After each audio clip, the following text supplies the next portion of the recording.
challenges of working with white ink in a cover-up tattoo. You're actually going to see wildly different results depending on what pigments people are using, what needle groups they're using. And if you're going over old black, you're going to want to refresh the black around the white in order to punch that contrast. That white is going to need more than one pass, but each time you go over it, you're going to get less of an effect. You might get it 10% lighter the first time, an additional 7% lighter the second time, maybe 4 or 5% lighter the third time, and then you kind of get to that point of diminishing returns. If you are doing a white design over a big area of black, that you're going to be limited in how much contrast you can ultimately give it after it's had a chance to heal and settle.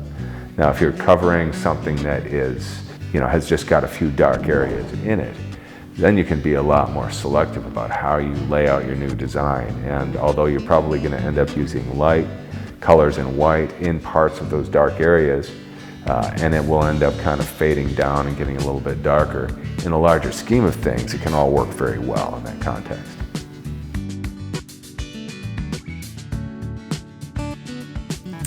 Thank you for watching. To continue on to the next video, click here.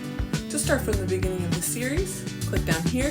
And if this sort of content is right up your alley, click this link right here for more.